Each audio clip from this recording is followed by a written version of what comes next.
Sahabat hikmah di balik kisah, seorang ayah yang seharusnya menjadi pelindung malah tega menjadi predator seksual terhadap anak kandungnya.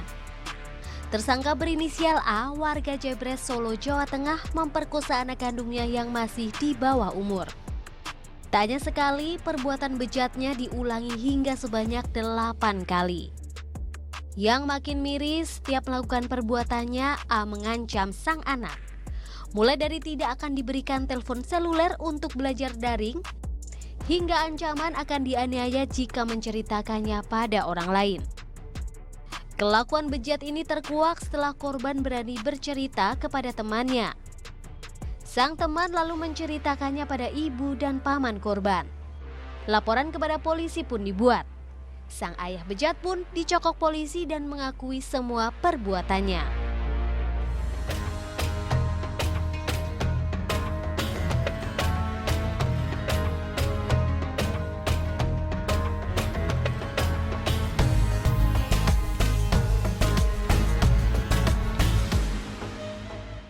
Assalamualaikum warahmatullahi wabarakatuh.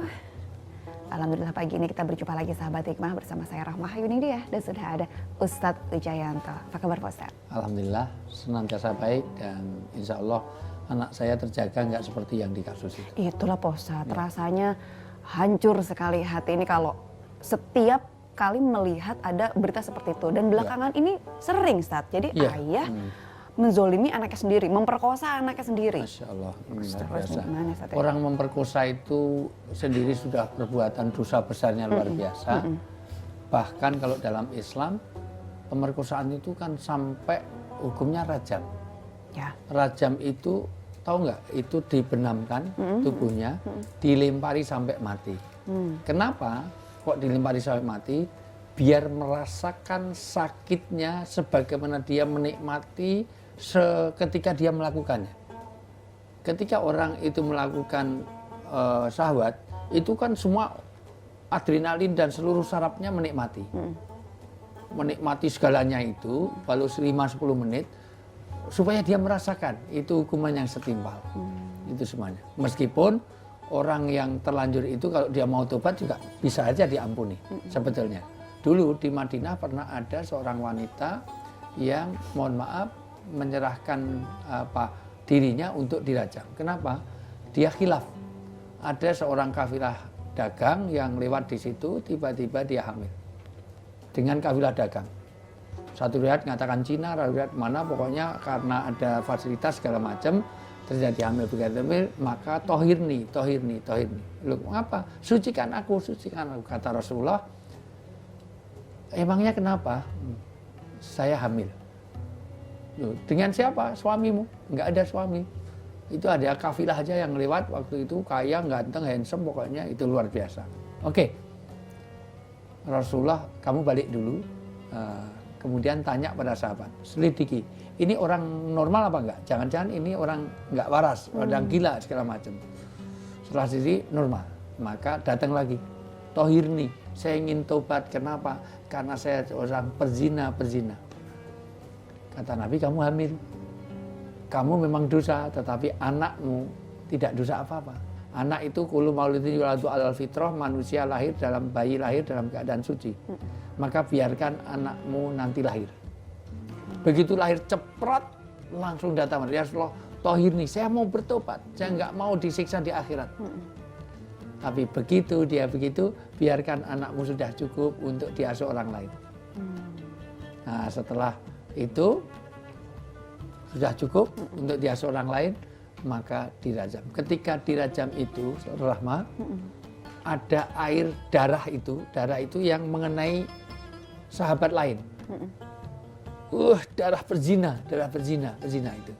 Apa kata Rasulullah? Tobatnya orang zina ini. Orang zina tapi dia tobat itu bisa memasukkan seluruh penduduk Madinah tanpa membawa amal. Artinya apa? Orang tobat itu dihargai. Meskipun dia berzina, tapi kalau dia mau tobat, Allah ampuni. Itu. Tapi bagi pemerkosa, itu tadi tobatnya dengan dirajam. Maka hati-hati terhadap kejahatan ini. Karena selamatul insan, selamatnya insan ada di dua. Satu, apa yang di antara dua bibir. Makanan, minuman, perkataan, dan cabangnya. Yang kedua, apa yang di antara dua paha. Bagaimana kemaluan itu terjaga, syahwat itu terjaga, maka terkutuk sekali. Apalagi kepada anaknya. Nah, Masya Allah, luar biasa. Padahal dalam surat Al-Isra ayat 32 jelas-jelas perzinaan itu adalah, jangankan kok berzina, mendekati saja nggak boleh. Bahasanya kan wala takr, coba ayatnya. Al-Isra ayat 32, dan janganlah kamu mendekati zina. Mendekati saja nggak boleh. Mendekati zina itu bukan kalau ada orang zina kamu jangan deket-deket, kalau mau lihat pakai zoom, enggak, bukan gitu. Bukan itu. Karena jangan membuat satu amalan yang melodeng-filekan kita ke situ. Maka mulai dari hal-hal yang mendekatkan zina, dari mulai misalnya kalau sekarang itu pakai situs-situs apa yang campus biasanya hafal itu www apa gitu misalnya gitu ya. Siapa yo yang hafal? FD-nya oke, www apa gitu. Nah, mulai dari apa tontonan-tontonan yang tidak senonoh. Pornografi, porno aksi itu semuanya itu bagian dari mendekatkan. Dia nggak zina tapi mulai zina mata, mulai dari zina itu semuanya. Maka itu hati-hati, apalagi kepada anak kandung.